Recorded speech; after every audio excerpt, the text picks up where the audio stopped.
పల్లవి ప్రశాంత్ గారి bail petition వేయడం జరిగింది. మేడం టైం ఇచ్చారు, 2:30కు ఆర్గ్యుమెంట్ ఉంటుంది. మేము సైటేషన్ కూడా వేసాము. అవన్నీ బెయిలబుల్ ఉన్నాయి, ఒకటి బెయిలబుల్ లేదు. దాని గురించి ఆర్గ్యుమెంట్ చేస్తాము.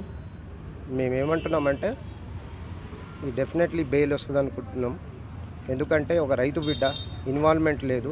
అనుకోని సంఘటనలు అయినప్పుడు మానవతా దృక్పథం ఉంటుంది. ఒక ఉరి తీసేటోనికి కూడా అడుగుతారు, ఏం తింటావు, ఏం చేస్తావు అన్నట్టు. ఆ తప్పిదాలు అన్నీ ఉంటాయి.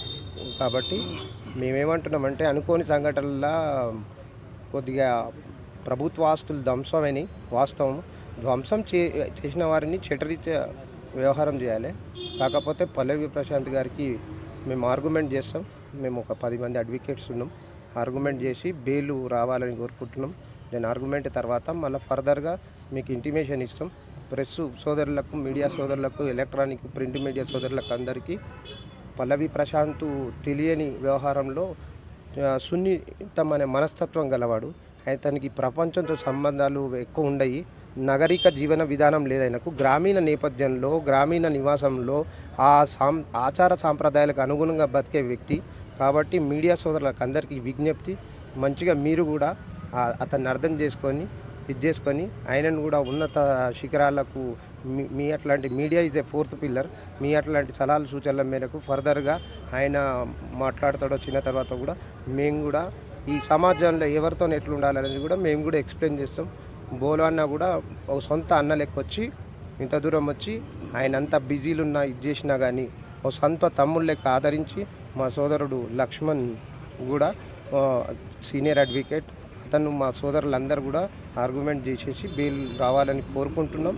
కాబట్టి దయచేసి మీరు సమయం పాటించేసి చేస్తే మీకు మీడియా సోదరులకు అందరికీ ప్రత్యేకంగా కృతజ్ఞతలు చేసి ఈ ఇంతటితో ఆర్గ్యుమెంట్ అయిన తర్వాత మళ్ళీ విషయాలు ప్రతి ఒక్కరికి ఇంటిమేషన్ ఇచ్చి ఇది చేస్తాం. కాబట్టి మీరు కూడా కొద్దిగా సమయం పాటించాలి. చెంచల్గూడ జైలు ఒకటే కేసు, సెక్షన్స్ ఉంటాయి. మోటార్ వెహికల్ యాక్ట్ అని 147, 148, 290, 353, 427, 149 IPC, 3 ఆఫ్ PDPP యాక్ట్ కూడా పెట్టిర్రు. ఇవన్నీ బెయిలబుల్ కొన్ని ఉంటాయి. సుప్రీంకోర్టు కూడా గైడ్లైన్స్ ఉంచింది, వివిధ రాష్ట్ర కోర్టులు కూడా ఉన్నాయి. కాబట్టి దయచేసి సమయం పాటించేస్తే ప్రశాంత్ పేరు ప్రశాంతతనే, కాకపోతే తెలియదు కదా. ఇప్పుడు ఊర్లో విలేజ్లో జీవించే వ్యక్తిని హైదరాబాద్ తీసుకొస్తే ఈ వాతావరణ పొల్యూషన్, మనుషుల పొల్యూషన్లో తట్టుకోలేకపోవడం అట్లాంటి మనస్తత్వం గల మనిషి. కాబట్టి అందరూ మీడియా సోదరులు అందరూ కూడా సమయాన్ని పాటించి చేసి కొద్దిగా కోఆపరేట్ చేస్తే డెఫినెట్లీ బయటికి వేస్తాడు. కాబట్టి అందరితోని కూడా మీడియా సోదరులతో కూడా పల్లవి ప్రశాంత్తో కూర్చోబెట్టి మాట్లాడిస్తాం. మన బోలే అన్న గారు నిన్న నుండి కష్టపడి చేసేసి ఇంతమంది కాంటెస్టులు ఉన్నా కానీ ఒక బోలే అన్న మాత్రం వచ్చి ఆత్మస్థైర్యాన్ని ఇచ్చిండు. అలాంటి మనుషులు కావాలి ఈ సమాజంలో. డబ్బులు ఉంటాయి పోతుంటాయి కానీ కనీసం మందలియాలి, మాట్లాడాలని మాకు ఇది. ఫర్దర్గా ఈ రాష్ట్ర ప్రభుత్వానికి కూడా పోలీసులకు కూడా మేము ఒకటే విజ్ఞప్తి చేస్తున్నాం. ఇలాంటి సెలబ్రిటీలను, పాశ్చాత్య నాగరికత ధోరణులు అలవాటు పడ్డ ఈ యువతను పక్కదారి పడుతున్న యువతను మంచి మార్గంలో నడిపించేందుకు ఇలాంటి సెలబ్రిటీలు ఉపయోగపడతారని కోరుకుంటున్నాను. Thank you. Sir, government property damage చేస్తే కొంతమంది కుర్రాళ్ళు ఉన్నారు కదా సార్, పోరగాళ్ళు. సో వాళ్ళకు ఎలాంటి కేసులు వేసారు, వాళ్ళు దొరికిరా, వాళ్ళు కూడా మరి బెయిల్ వచ్చే ఛాన్సెస్ ఉన్నాయి. మనము పల్లవి ప్రశాంత్ గురించే చూస్తున్నాము. వాళ్ళది మనకు తెలియని విషయాన్ని మనం చెప్పలేము. ప్రభుత్వ ఆస్తులు ధ్వంసం చేయడం కూడా చట్టరీత్యా నేరమే. చట్టం అందరికీ చుట్టం ఏం కాదు. అందరికీ చట్టం అందరికీ ఒకటే తిరుగుంటుంది ఎవరికైనా. అలాంటి వారు ఇది చేయడం కానీ ఈ సమాజంలో ఏం పోతుందంటే ఇప్పుడు అందులో వచ్చిన కాంటెస్టులు అంతా ఫ్యాన్స్ ఉన్నారు. ఒక పల్లవి ప్రశాంత్ కాంటెస్ట్ లేరు. అందులో ఎవరు కొట్టిరా అనేది మనం ఎట్లా ఫైనల్ చేస్తాం? పోలీసు వాళ్ళు ఎట్లా ఫైనల్ చేస్తారు? ఒక 15 మంది పోరగాళ్ళు దొరికి అని చెప్తున్నారు. ఊహాత్మకమైన ప్రతిపాదన మాకేముండాలి? అడ్వకేట్లకు ఎవిడెన్స్ ఉండాలి, FIR ఉండాలి. దాన్ని బట్టే మనం మాట్లాడదాం. మీకు ఏమైనా వివరాలు ఏమన్నా ఉంటే డెఫినెట్లీ తెలియజేస్తాము. వాళ్ళకు కూడా సాయం చేస్తాం. బోలన్న ఆధ్వర్యంలో వాళ్ళకు కూడా ఏమన్నా న్యాయ సలహాలు మేము ఉచితంగానే చేస్తాం. మేము డబ్బులు తీసుకునేటోళ్ళం కాము. మేము కూడా రైతు బిడ్డలం కాబట్టి బోలే అన్న ఆధ్వర్యంలో చేస్తున్నాం. కాబట్టి అన్న కూడా అందరినీ అడ్వకేట్స్ని కోఆర్డినేషన్ చేసి అందరినీ చేసి ఆయన తమ టైం కేటాయించి 1 గంటనే వండుకుంది నిన్న నుండి. కాబట్టి దయచేసి మేము డెఫినెట్లీ ఆర్గ్యుమెంట్ చేస్తాం. వస్తే మీకు ఇంటిమేషన్ ఇస్తాం. Thank you. అన్న బోలేనే చెప్పండి అన్న, మీకు ఎట్లా అనిపిస్తుంది ఈ కేసు పైన? అదే కేసు పైన అంటే యాక్చువల్గా రాక ఒక కామన్ రైతు బిడ్డ మట్టి బిడ్డగా ఇంత పెద్ద వేదిక మీద గెలిచిన తర్వాత ఈ తెలంగాణ రాష్ట్రం ఎంతో ఆనందంగా ఫీల్ కావాలన్నటువంటి పరిస్థితుల్లో ఆ ఆనందాన్ని అంతా తీసుకుపోయి మనం జైలు గోడల వెనుక పెట్టడం అనేది అది మనందరికీ కూడా తలవంపులు. సో ఏదన్నా మిస్టేక్స్ ఏదైనా వాళ్ళకి అనిపించినప్పుడు పిలిచి ఏదన్నా ఇది అనిపించింది మాకు అని చెప్పి ఒక సెలబ్రిటీ కాబట్టి అంత పెద్ద కొన్ని 2-3 కోట్ల మంది అతనికి ఓట్లేస్తే కానీ అతను సెలబ్రిటీ కాలేదు. అన్ని కోట్ల మంది సపోర్ట్ ఉన్న తర్వాత తీసుకొచ్చి మనం జైల్లో మనం పెడితే ఏమవుద్దంటే దానివల్ల ఈ యొక్క కళాకారుల తెలంగాణ ఆత్మ అంతా కూడా దెబ్బతినే అవకాశం ఉంటుంది. నేను అనేది అట్టడుగు స్థాయిలో ఉన్నటువంటి రైతులు, కూలి బిడ్డలు, రైతు బిడ్డల వాళ్ళ ఆత్మ అంతా దెబ్బతింటుంది. ఎందుకంటే వాళ్ళందరూ ఓట్లేసారు అతనికి. ఎందుకంటే అతను కూడా 105 రోజులు నేను అందులో పాల్గొన్నా కాబట్టి అతనితో పాటు నేను ట్రావెల్ చేసిన, నేను పాట బిడ్డగా ఎన్నో పాటలు పాడినా. మాకు పాటలు పాడడం ఆటలాడడం ఎరక కానీ అంటే ఈ కోర్టులు, ఈ కేసులు ఇప్పుడు అన్న చెప్తా అంటే అన్నలాంటి వ్యక్తి ఇందులో లేకపోతే అసలు నేను ఏమైపోతుందో నాకే తెలియదు. ఒక మాట చెప్పంగానే ఆయన ఉరికొచ్చి నా స్టూడియోకి ఉరికొచ్చి అన్న మనం చేద్దాం తప్పకుండా అని చెప్తే నేను షాక్ అయినా. లక్ష్మణ్ అన్న కూడా అంటే ఇట్లాంటి సీనియర్ లాయర్లు స్పందించారంటే ₹1 తీసుకోకుండా, లాయర్లు అనగానే ఏంది డబ్బులు ఇస్తాను కావచ్చు అనుకుంటారు. కానీ వాళ్ళు సొంత డబ్బులు పెట్టుకొని వాళ్ళ హైఫై కార్లు తీసుకొని వాళ్ళ ఇళ్ళల్లో మళ్ళీ వీళ్ళని పెట్టి వీళ్ళ పేరెంట్స్ అంతా వాళ్ళ ఇళ్ళల్లో పెట్టుకొని ఇలా చేయడం అనేది ఎంత అదృష్టవంతులు కళాకారులు అనేసరికి ఆ అదృష్టం అనేది నీరు గారిపై ఇలా దురదృష్టంగా మారింది. సో అట్లా అని చెప్పి నేను ప్రభుత్వాన్ని కానీ చట్టాన్ని కానీ నేను ధిక్కరించట్లేను, వాళ్ళని అపార్థం చేసుకోవట్లేను. కాకపోతే చిన్న మందలించాల్సినటువంటి విషయాలు అన్ని చిన్నవి ఇట్లా కాదని అన్న అట్లా వెళ్ళాలి ఇదండి విషయం అని చెప్పి గౌరవించవలసినటువంటి పరిస్థితి ఇది. తెలియకుండా చెప్పాల్సిన పరిస్థితి. అతను కూడా అమాయకుడు, అసలు అతనికి ఏం తెలియదు.